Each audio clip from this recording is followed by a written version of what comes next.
Welcome to Level Up Tribes. Level Up Tribes provides resources to help you attain the necessary resources to level up your mind, body, and soul and realize your full potential. It is about exploring, learning, providing you with the tools from the experts for you to create a better version of yourself. I am your host, Agnes Goodwine, and welcome, Tribes. Hello, beloveds. Thank you for your continued support as I search topics and guests to help you discover your fullest potential. I am also learning along with you because I truly believe that when you stop learning, you stop living. We are all unique, magnificent beings here on earth to find our purpose in our own life's path. And I do hope that you have enjoyed all the past and recent teachers that have come on the show to raise awareness for the mind, body, and soul. If certain things do not resonate with you, that's okay. Just take in what does. If you have any topics that you would like for us to cover on the show, just reach out to me at agnes@leveluptribes.com. I'm always open to receive new ideas. Also, be sure to subscribe to the show on iTunes, YouTube, and rate the show as well. Your support is greatly needed as I embark on this journey to bring us healing, unity, and creativity in all areas of our lives so that we all rise to our fullest potential. With that said, it was by the gracefulness of divine spirit that I stumbled upon Georgina Cannon. I saw her on a GAIA show called Beyond Belief with George Noory, and everything she spoke of on the show resonated with me so much that I reached out to her, and she responded very politely and willingly to come on to the show to talk about past life regression, hypnosis therapy, and her latest book, The Third Circle, which is a relationship protocol built from her experiences with her clients. As any teacher would do, she taught me a few things about myself during this episode, and we both laughed a lot about it. She's a tell-it-like-it-is teacher, but she does it all with love and a little humor. It was a pleasure having her on the show, and I hope that you enjoyed the discussion as much as I did. Let's dive in. It's good to meet you. It's nice to meet you. Welcome to Level Up Tribes podcast. Yeah, it sounds good. Let me begin with telling you how I heard of you and met you was through the show Beyond Belief. Oh, yes. With George Noory. Yes. Was it one where he tried to talk me into hypnotizing him? Yes. Yes. It was awesome. So everything that you mentioned on that episode resonated with me in regards to us, choosing our heaven and earth and how we are here for our own spiritual growth. I'm sitting there and I'm listening to you and I'm like, I would love to chat with her about all of this and all of your experience. So thank you so much. Oh, you're welcome. How did you discover that this was your calling? Growing up in England, it's an environment where we take things like spirituality for granted. We believe in ghosts. We believe in fairies. We don't even discuss it very much. We just know that some places are haunted and people see ghosts and there are spirits. So when I came to Canada, I was quite shocked and surprised that people thought I was weird and different. And when I was in England, I was a journalist. And when I came to Canada, I started off as a journalist. And then I morphed into a public relations person and opened up my own business in PR, which worked quite well. And it grew. And it was bought out by a very large international company called Burson Marsteller. And I became their creative director. And all the while, because they sent me around different countries, I was on this, what they called their SWAT team. Anytime, for instance, when I went to Hong Kong, they sent me to Hong Kong to work with a client. I took, what did I take there? I think I took color therapy there. So anytime I would go to another country, I'd use the opportunity to stay a few days and take another course. Okay. Because I was always wanted to explore more than just what I was doing. And after a while, I got very tired of being in the corporate world. Being a senior woman in the corporate world at that time was very difficult. So I left and looked for something to do. So I took some psychodrama therapy training. I took some Gestalt therapy training. Reiki, I've got my Reiki master, color therapy. I think that's it. And then I happened upon hypnosis. And the minute I took it, I realized it was the way for me for the future. Because what it does is enables the person to discover their own power. I'm not doing it to them. They find it. I'm only their guide.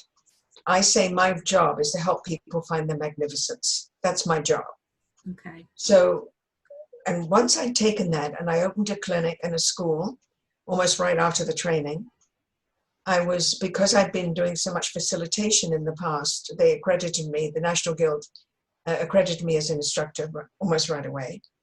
And from there, I took some past life training with Henry Bolduc, who was the most amazing teacher, beautiful soul. And subsequently to that training, I took my Life Between Lives training with Michael Newton. I took his last class before he retired. And he asked me to write a chapter for his book, and that's how it started rolling. And then the CBC, the Canadian Broadcasting Corporation, which is our public broadcasting, like PBS in the States, I got a call one day and they said to me, I'm the producer of the Sunday morning news show. We want to do a bit on past lives. Can we bring a camera crew to your clinic? And I said, no. Past lives are it's not a circus. This is a soul journey and it has to be done with respect. So she said, well, this is the CBC. We don't make a circus of everything. I said, well, you know what? This weekend I'm teaching. Why don't you come to my class?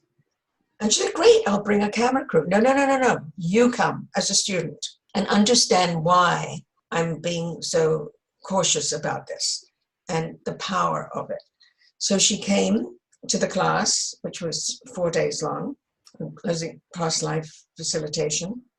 And at the end of it, she was blown away, of course, because she'd never experienced anything. And when you experience it, it's so different. And she said, I've got an idea. So she went away, and a few weeks later, she phoned back and said, I've got a budget to do 3 one-hour segments. Is it okay with you? We'll find the people. You're not going to have anything to do with them. We'll find them and bring them into you, and we'll choose the people we think will make good TV. So I said to her, that's great, except that if you do that, it's very important that you say the reason for the journey is not to find out what color shoes they have or what their name was, but what does the soul learn? What do they have to learn to improve this current life? Will you commit to doing that? And she said, yes.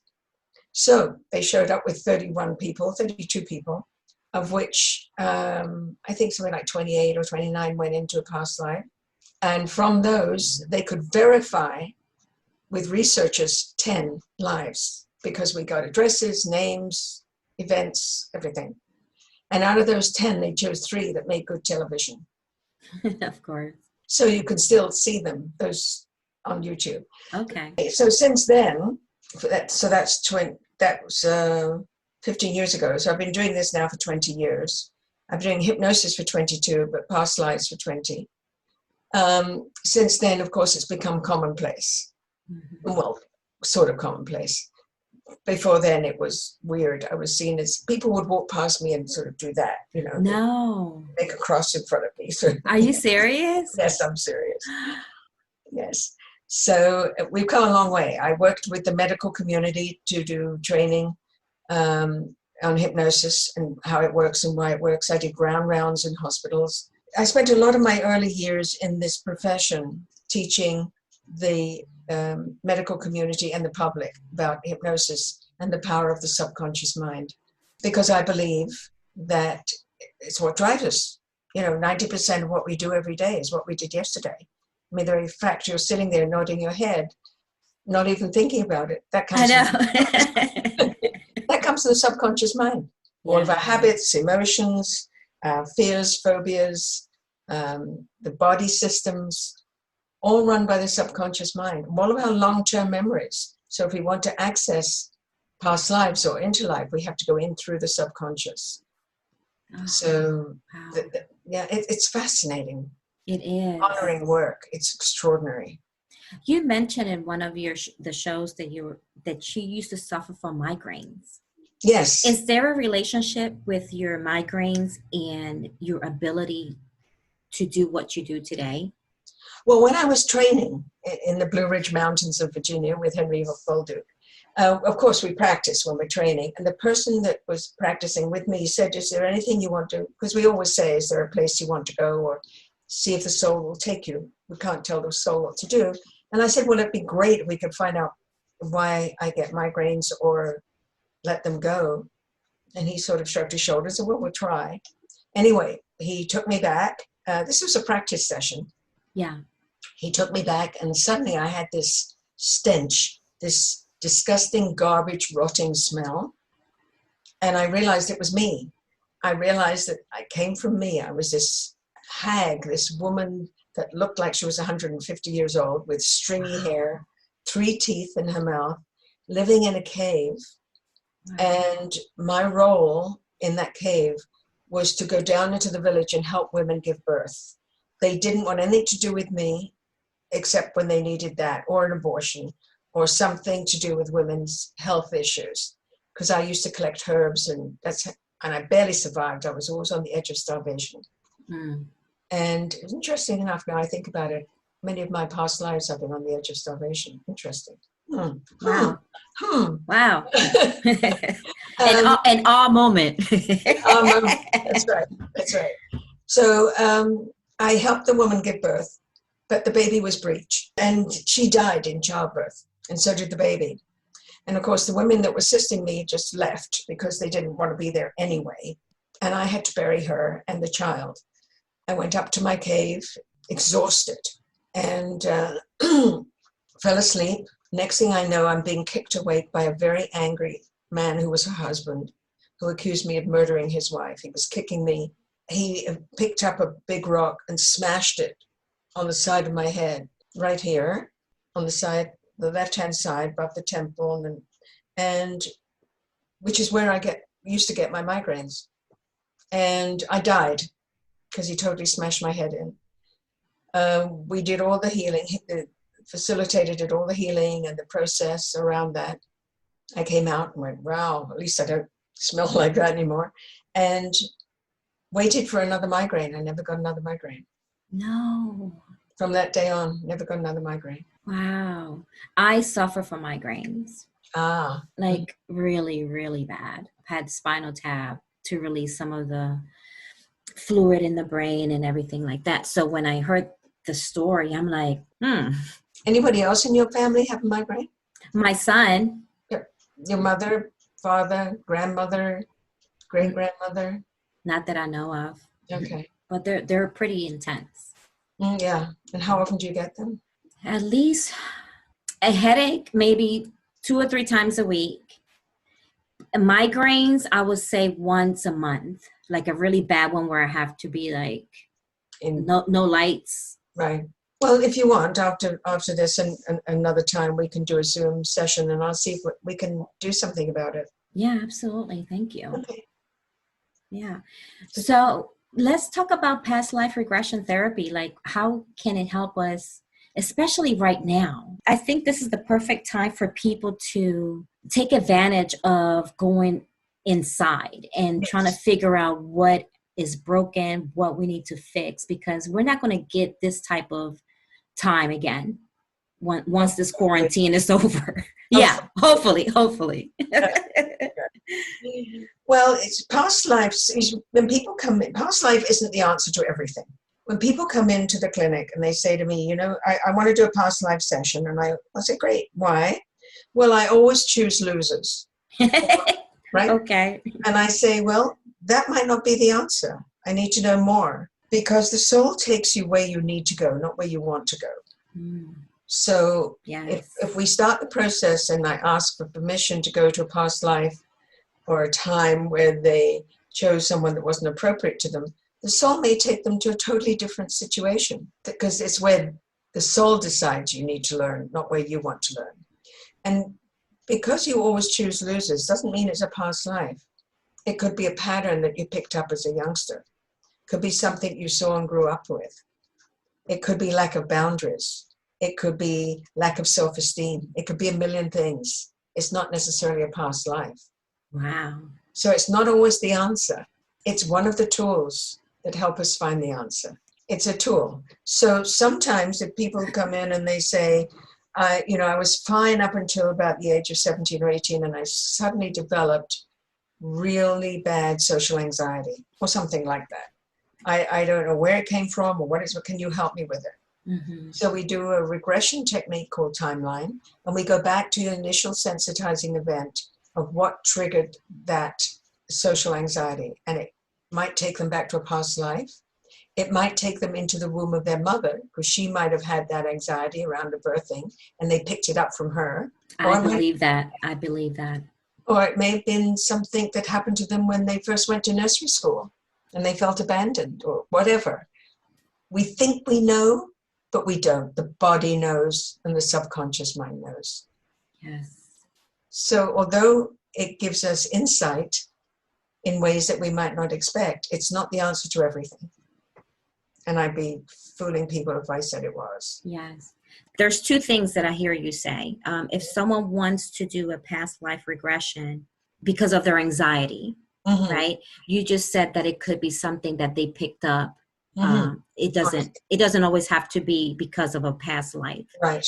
So if it's something that they picked up, how many sessions would it take? It could be as little as 2 or 3. Okay. But there's a lot more questions to ask. So if you came into the clinic and you said, I've got this really bad social anxiety, I'd do a lot of digging. I'd want to know, and I wouldn't necessarily ask you straight out, but I'd want to know, is it part of your personality? Are you frightened of what's going to happen when you don't have that anymore? What does it give you? Because when we stay a victim, sometimes the benefit of being a victim is more safe than moving on to a new something we don't know what it is, the unknown. That's true. Right? That's true. That's why people stay in abusive relationships all the time. Yes. So it's easier, it's more comfortable, not necessarily easier, but more comfortable, more familiar. So there's a lot around that. And then I work on the values, the value system they have. Are they living their values? Do they know who they are? Because until they know who they are, how can anybody else know who they are? Mm-hmm. If you know who you are, then you have boundaries. And you can feel safer going out into society and release the anxiety that way. There are many, many, many, many tools. Okay. All right. So I'm not selling past life short because it's phenomenal work. Yes. And very honoring work, as is Life Between Lives, which is powerful. But it's not the answer to everything. Because this life is the most important thing. Yes. The habits and patterns we carry with us. What does that mean? Who are we? Why are we doing that? Yes. We keep shooting ourselves in the foot. What's that about? I'm so glad you said that, because I've known people that are so obsessed with what they think they might have been in the past that they're not in the now. Right. And who they need to be. They're Right. not really self-aware of their actions or who they are, because they're so worried about who was I, in my past life. Do they know or not know? Right. People, do they know or not know who they were? Those people you say they're so obsessed with who they were in the past. You mean they're questioning, or they do know and they're upset about it? I think it's both. Okay. Well, during my training, I've got a perfect story to answer that. During my training, one of the people regressed to being one of those people that brought slaves over to the States. He was a slave trader. And he talked about the ships, and he talked about it. And while he was doing it, he was very authoritative and demanding. And when he came out, he was distraught. He was beside himself. He didn't know what to do with himself. He kept saying, how terrible, and what am I going to do? And Henry, I told you, he was just a fantastic teacher. He said to him, what do you do now? What is your career today? He said, well, I'm a social worker, and I work with the homeless in New York City who have HIV. I help them find homes. Because in reality, we're all everything, right? We're all good, we're all bad, we're all cruel, we're all kind, we're all stupid, we're all smart, right? It's the piece we use of ourselves every day that makes us who we are. We have choice. We have choice which piece. Are we going to use the kindness piece? Are we going to use the self-centered piece? Are we going to use the smart piece? Or are we going to play dumb and be dumb and non-creative because it's easier? Yes. We get to choose. That's my belief. I think we're everything. Yeah. Because even Hitler loved his dog. I mean, let's face it. Really? Yeah, and his mistress. I didn't even know he had one. He had a mistress. Oh, yes. Eva Braun. Yes, that was his mistress. Yeah. Oh, my God. Yes. We're all everything. Right. We are everything. Yes, we are. So we get to choose every morning which piece of us we're going to use. And we're going to make our life heaven, or we're going to make it a hell. Are we going to be a victim, or are we going to be a hero? Thank you for saying that. Yes. It's being hypnotized and deep meditation. Is there a link between the two? Are they like absolutely. familiar? Yeah. It's the same brain waves. Okay. It's just the goal is different. So when you're in meditation, you are going inward for peace, quiet, and spirituality, maybe, whatever the reason. For hypnosis, you're going to the same brain waves as meditation, but you're using it for purpose. So you're changing, you're going into your blueprint of patterns and behaviors and body systems and making change. So it's the same. So people who can meditate can easily go into hypnosis. Yeah. That they do all the time. Okay. I have a hard time. I have a very busy mind. So That's okay. Being in quiet, it's a little hard for me. So I use malas and affirmations to help meditate. Can you watch a movie? Yes.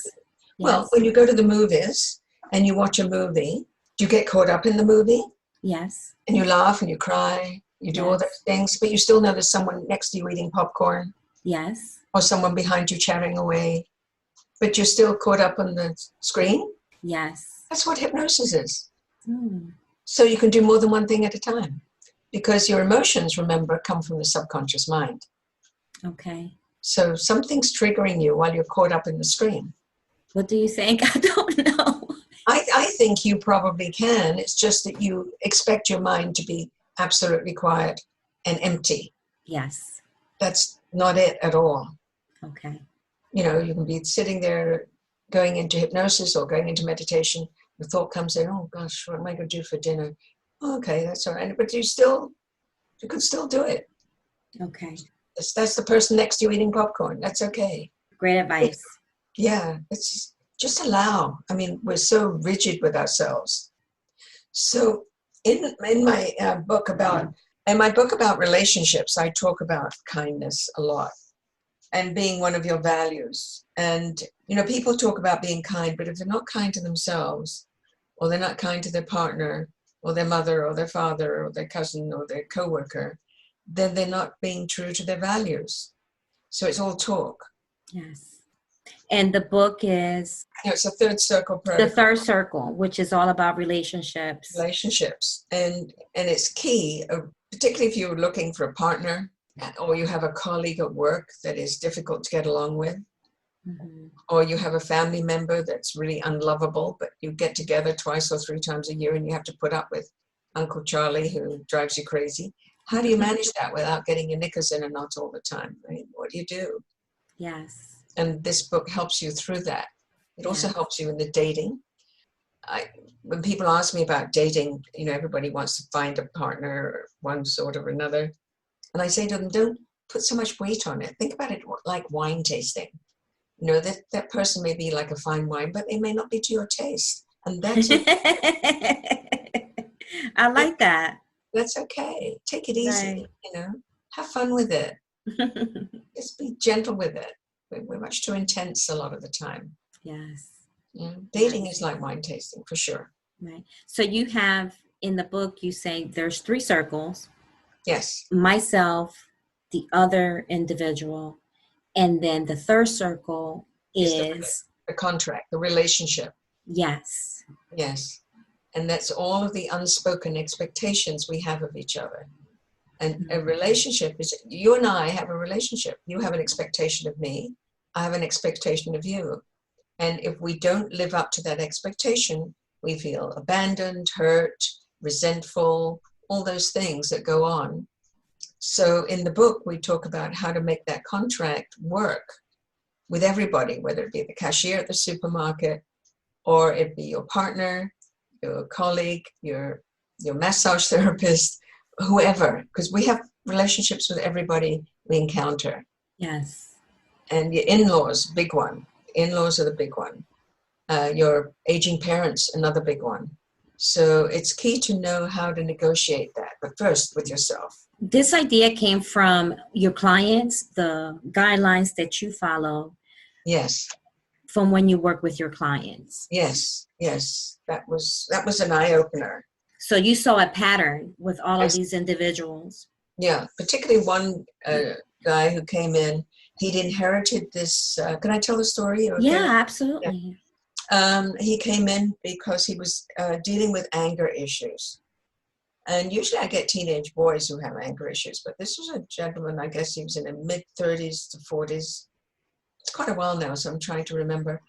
He came in and he hadn't always been angry, but he's lately becoming very angry, especially at work. And after questioning him, what happened, I discovered, is that he'd inherited his business from his family. And with the inheritance, he had a bookkeeper. She'd been with the company since it began, and she'd known him since he was 4 years old. Mm-hmm.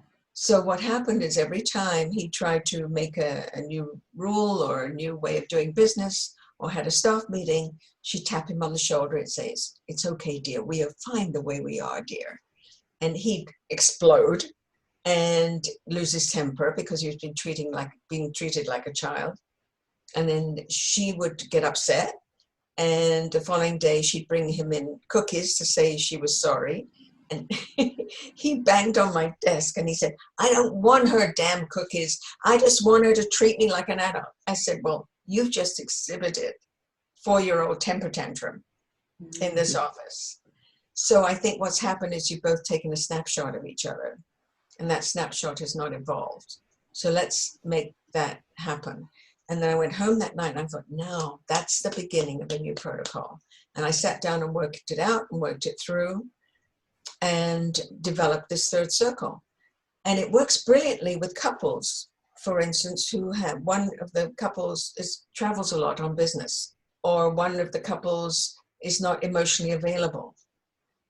So what happens is they stop blaming each other and they understand they have a part in keeping that relationship, that third circle, healthy and vibrant and juicy and strong. So if they do something that is against the relationship, they're not doing it to her or to him, they're doing it to the relationship. Yes. So I'm thinking of one couple in particular. He used to travel a lot and she was very worried that he would have affairs on the road and everything. And he said to her, "I can't do that because you don't understand. I want our relationship to be strong and healthy."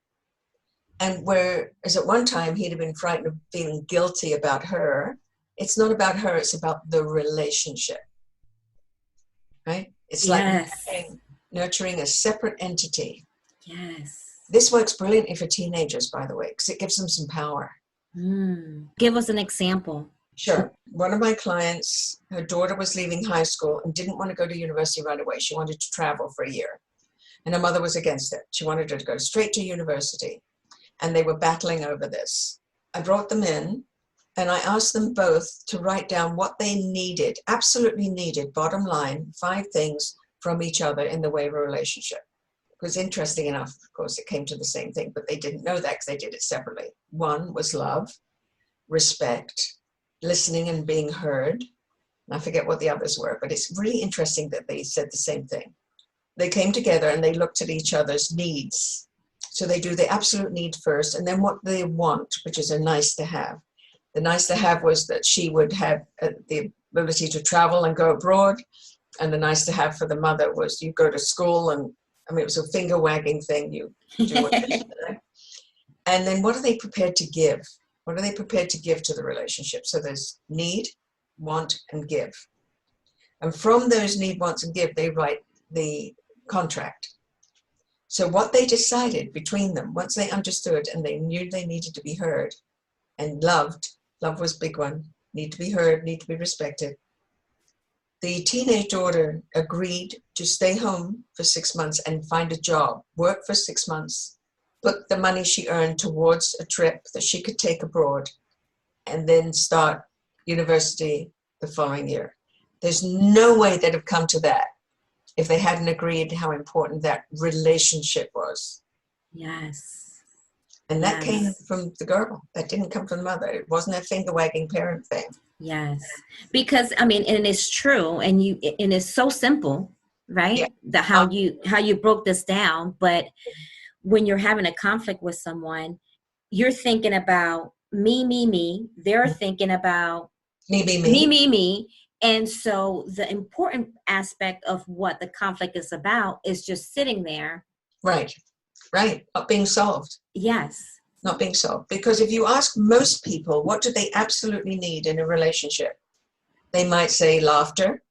They might say fun. They always say love and kind. Well, don't always, but they say love, kindness, respect, to be heard. Women say a lot, to be heard. Touch. So that the top 5 needs, and then what do you want? What's so nice to have? That comes everything. I like to go dancing. I want us to travel. I want us to spend more time outdoors, not in front of the TV, that sort of thing. And then what are you prepared to give? And when women say, men don't say this. Women say, "I'll give everything." I say, no. You're not giving everything. No. You can't give everything. That means you have nothing left for you. What are you prepared to give for the relationship? And by the way, this goes for all relationships. Because once you understand what your absolutely needs are, if your need is to be heard, respect, kindness, you won't join a company that doesn't show respect to its workers. You won't join a company. So if those are your needs, real needs, you understand who you are, it spreads right across all of your relationships. Beautiful. Yeah, so that's why it works so well. And women's groups in the States, actually, across the States, are using this. Okay. Yeah. I'm definitely going to use it. They're using it for self-esteem and relationship issues. Yeah. Yes. One of and I have no problem admitting this, but one of my issues, and I have great relationships with people, and I would think, but I have high expectations of people. Okay. And so when those expectations are not met, it just breaks me. And so another self-awareness moment, right?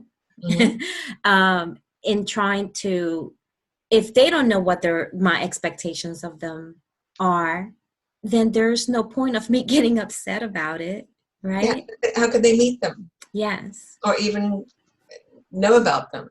Right. The other thing I would say to that, and again, this is what I say to clients, so please excuse me if I say to them, we expect people to take us the way we are. Mm-hmm. I am who I am, but we don't take them the way they are. Yes. Right? And it's very important. People move to a different drummer. People have different idea. I remember when I used to run my agency, I say to my assistant, whoever it was, this has got to go out right away. And she'd say, okay. And at the end of the day, I see it on her desk. I said, I wanted this to go out right away. And she said, well, it's not the end of the day yet. So right away is different for everybody. Yes. Expectations. So we have to be sure of saying what it is we need. I then learned to say this has to go out within the next hour because they leave at 4 and I want them to get there before they leave. Absolutely. Yeah. Just talking about it, it just sounds so simple, but I know sometimes I get so caught up, I don't do it. But if you understand, and the key thing is, it is not a big deal. It's just everybody is entitled to be who they are. Right. So if their definition of time or their definition of perfect is different to yours, good enough is fine for them, then maybe good enough is okay. Right. May not be, but maybe it is too.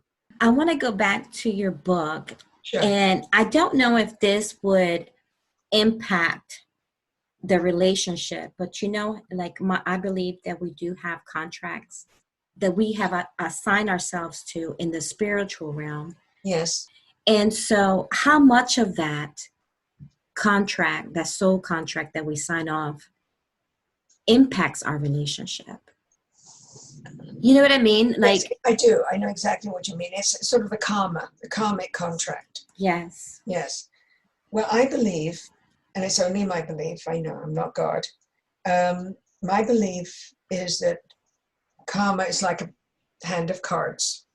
We come in with that contract that we've agreed to at a soul level, because the soul has to learn something.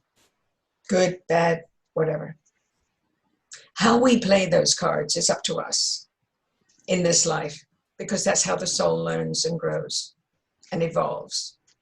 So if we come in with a history of abuse or being a victim or whatever it is from other lifetimes, if we allow it to take over our life again this time, then we got to come back and do it again until we learn not to do it. So yes, it's a contract that we've agreed to, but what we do with that contract, this is a planet and this time of free will. So we have choice. We always have choice. So you either stay in the way it was, or you take it to a new level and a different level. So you don't have to come back again. You move from victim to hero, basically. Okay. That's my belief system. That makes sense. So I mean, that's why we have the contracts, because we have a job to do to help the soul evolve. Sometimes for ourselves, sometimes for others. Sometimes it's both.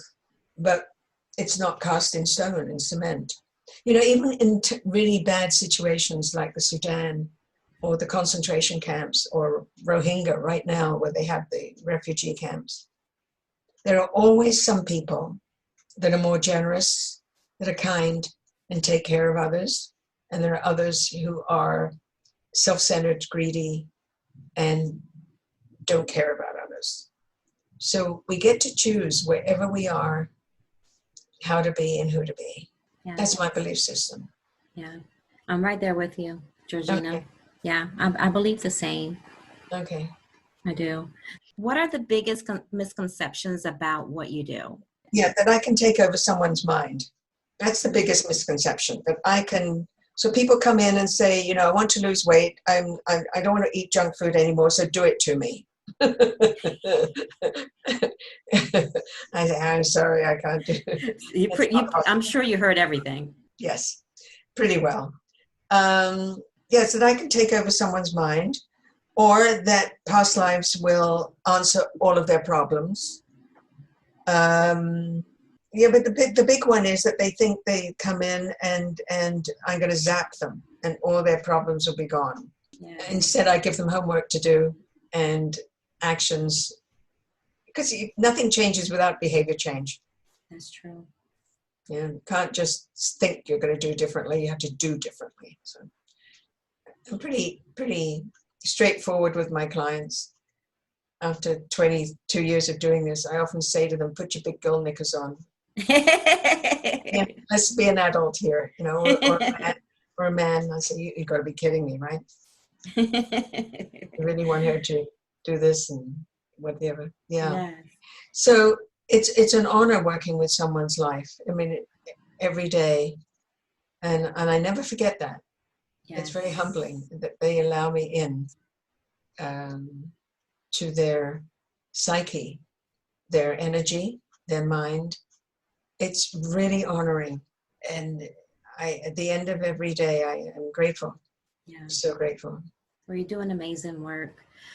Before we wrap up our interview, which I can talk to you all day, I just love this.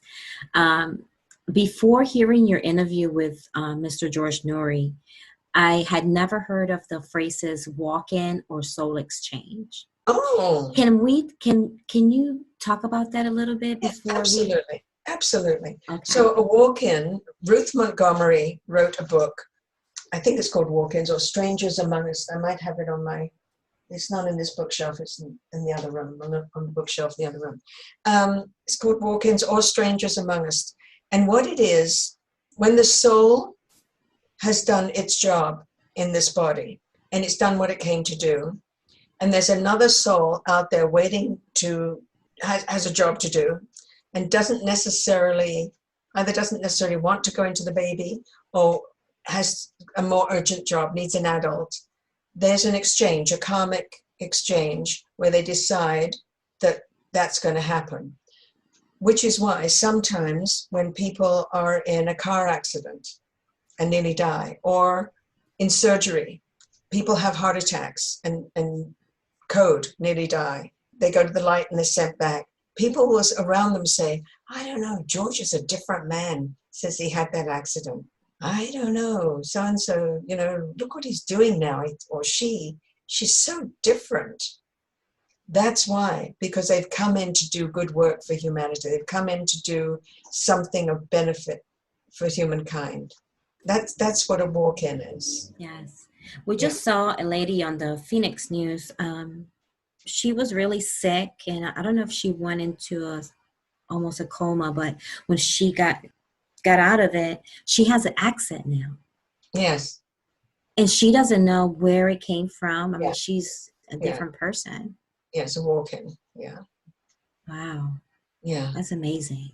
It is amazing. And we are magnificent creatures. We are extraordinary. And if we only allow ourselves to be extraordinary to each other, for nature, for the universe, we just flourish and grow. I mean, look at spring. I don't know what's happening where you are, but things are beginning to come up through the earth here in Canada. I think we run a little later than you. And it looked dead 2 weeks ago, and now things are coming up through the ground and blossoming. It's magic. Yes. Same here. Yeah. It's been wonderful having you on the show. It's been a pleasure, a real pleasure. Yes, and I can't wait to hear your meditation, your weekly meditation. And if people are interested in my book, they can go onto Amazon. Okay. And they can read about past lives and return again, or relationships, the third circle. Yes. Amazon is all there. On my website. Yes. And you're still very active in your clinic, right? Which is in Ontario? 2 days a week in Toronto, Ontario. I also see clients on Skype and Zoom.